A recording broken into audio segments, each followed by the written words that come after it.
parlamentar dhe sipas gjitha gjasave, reforma e territoriale do të shtyhet në vjesht, pra nuk do të kemi një miratim tani, një ndarje të re të bashkive, pasi ende nuk është rënë dakord, duket sikur pazari politik nuk është arritur, pasi për qytetarët vështirë se janë kërkesat e atyre që mund të thuhet që e shtyn miratimin e kësaj reforme të re. Megjithatë, ditë e fundit ka qarkulluar një listë me rreth 14 bashki që rrezikojnë që të shkrihen nga kjo reforme territoriale, por cilat janë këto bashki më të rrezikuara dhe në çfarë bazash bëhet kjo ndarje re territoriale. Ne do të flasim me drejtuesin e Institutit për Bashkitë, zotin Agron Haxhimali. Zoti Haxhimali, përshëndetje dhe faleminderit. Faleminderit juve.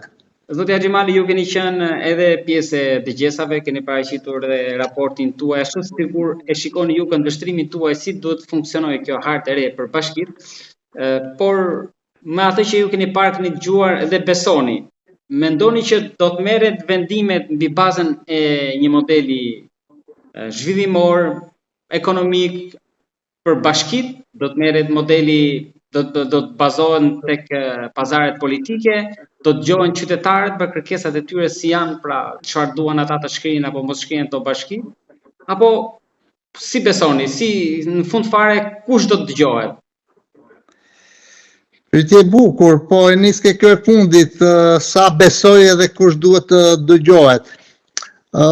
Më vjen keq të them se komisioni pati mbyllje jo shumë të mirë në fakt, ndërkohë që unë pritja të kishte një qasje konsensuale, ishte burokracitë politike dhe debatet politike dhe procedurale janë tjetër gjë, por nga pikpamja profesionale në fakt, apo ashtu siç paktën unë e mendoj, edhe kisha dëshirë të shkonim në këtë reformë i qasje konsensuale. Nuk ndodhi, arsyeja është fare tjetër, duhet jem me shikuesit tuaj shumë i sinqert. Palët ndahen gabimisht. E theksoj gabimisht ndahen tek numri i bashkive. Nuk është ky qëllimi në vetvete në fakt.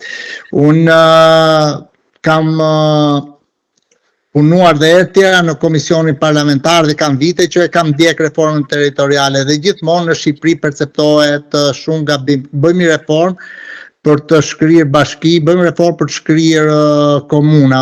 Unë nuk jam për këtë qasje, unë i përkas asaj që ne duhet gjejmë modelin se si duhet qeveriset 2.4 milion banor, se si duhet kontrollohet dhe qeveriset territori i 28.000 km2. Pa çfarë modeli kemi, çfarë i shko Shqipërisë, çfarë duan qytetarët, çfarë duan komunitetet në zona rurale dhe ato në zona urbane. Çështja hartës dhe numrit bashkive gabimisht është trajtuar dhe vazhdon të trajtohet të gjërësisht. Por me të drejtë pasi këtu bashkit ndahen. Por çfarë më ka rezultuar mua nga 11 dëgjesat, pasi në qarkun Tiranë nuk kemi bërë dëgjesa, nuk u realizuar dhe ky është një problem për hir të së vërtetës. Asnjë qytetar, po kur them asnjë e them me bindjen më të madhe sepse takimet janë online, kanë qenë online, minutat e takimit raportohen, nuk ka një qytetar që thot le të shkrihet kjo bashki apo kjo njësi administrative, nuk e duam, le të themi kulturën apo me malia, nuk e duam hasin. Jo, kanë thënë të gjithë doni që pra kjo status quo, kjo gjendje që ishte të ruhesh, pra Kuksi thote kryetari i Kuksit dhe qytetarët atje na lini kështu siç jemi, por kishte edhe të tjerë që kërkonin bashkimin të bashkoheshin 2, 3 apo 4 sipas marrëdhënieve historike, traditës dhe kulturë, njësi administrative dhe krijonin bashkitë e tyre, pra tu shkëputnin nga bashkia madhe, krijonin një bashki të tyre. Kryesisht i bi që t'jenë kryesisht bashki rurale, apo në Vlorë, për shembull Orikumi thonte ore, po pse na mbyllet me të njëjtat kritere që sot ka disa bashki për popullsi apo për sipërfaqe ne mund të ekzistonim, apo dhe për ekonomi, apo Fushkruja, apo Kurbini, apo Laçi. Po përmendi disa bashki, ndërkohë që për shikuesit lejoni që të përmend edhe listën për ta lexuar të bashkive sipas raportit të Partisë Socialiste që kërkon që të shkrihen, që është Dibohova, Kërcyra, Delvina, Memalia, Tepelen, Fusharës, Belsh, Prenja, Saroskovec, Mirdit, Bustec, Poliçan, Konispol dhe Skrapar. Besoj e keni parë listën. E kam parë, por ajo vjen këtë të është një listë virale, shiko, nuk i besoj asaj liste, nuk ka një vendim nuk është qëndrimi zyrtar. I ati grupit, paktën ai sa kam dëgjuar, unë i kam pyetur dhe jam konsultuar, i kam thënë, ore qëndron, jo, nuk qëndron. Sigurisht në tendencën e majorancës është për të shkuar në qasje shumë reduktive të numrit të bashkive, por lista nuk qëndron, është virale. Por ka i gjë të vërtet që ka dalë nga analizat e performancës janë edhe kriteret cilat është demografia, mbi disa kritere, pra, kryesisht çështjet e performancës ekonomike.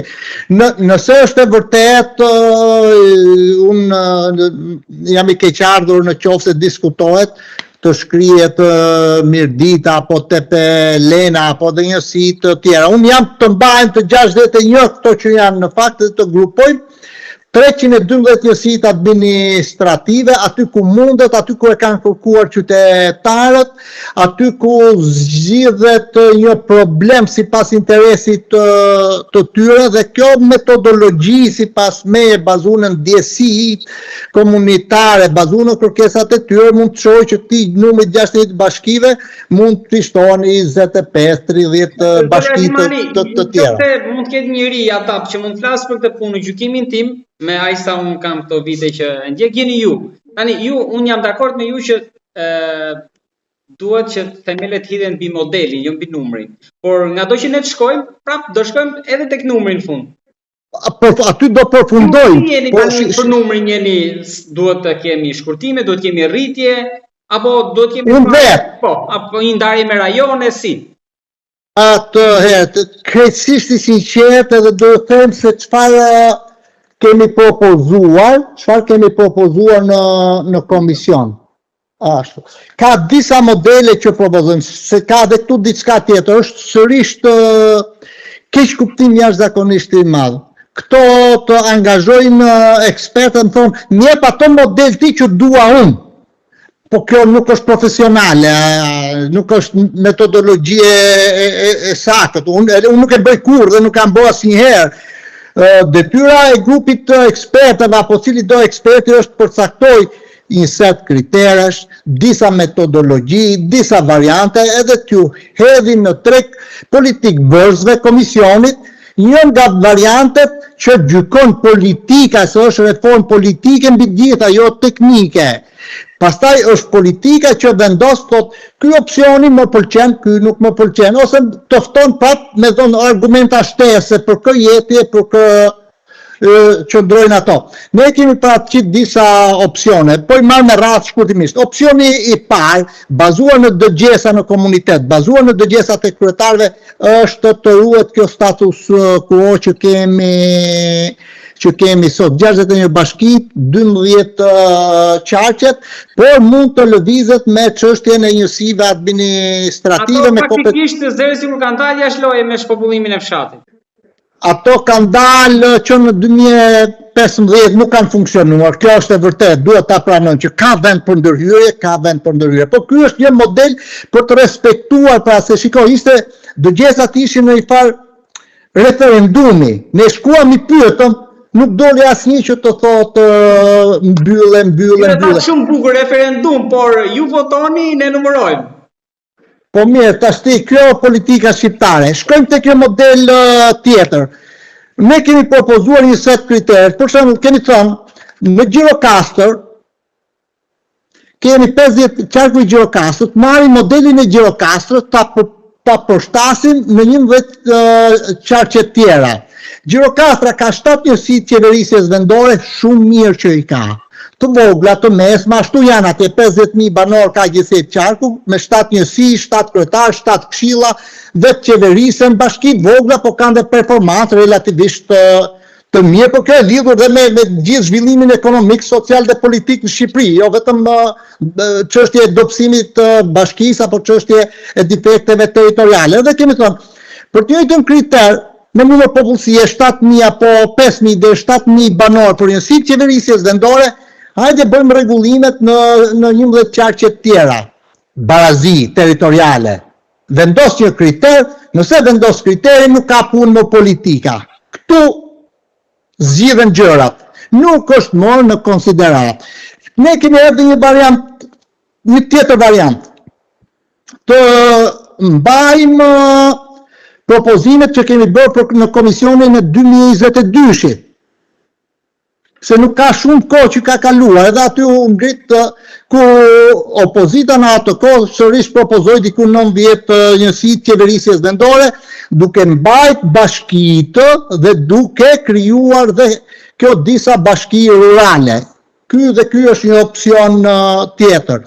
Shkojmë në metodologjinë që kemi bërë ne bazuar në kritere, në analiza, në qasjen evropiane, duke parë modele të tjera, duke njohur historinë, traditën, metamorfozën e pushtetit vendor në Shqipëri, kemi thonë po, mundet të shkojmë edhe tek modeli i bashkive të mëdha mbi bazën e qarqeve. Por to duhet ta modelojmë si bashki ombrell, bashki metropolitane, por të mos mbyllim asnjë nga bashkitë ekzistuese, ato të rrinë në territoret e tyre historike, siç kanë qenë para 2014-s, mund përshtaten me njësi administrative në kufi, por dhe këtu vendos sërish kriter për të krijuar bashki të reja, duhet të kenë të paktën o vetë njësi administrative apo bashkia 5.000 dhe 7.000 banor, ose t'i krijoj të popullsi, të fasho popullsive me njësin administrative bashkangjitur. Pra, të krijojmë disa bashki kryesisht janë rurale apo gjysmë rurale.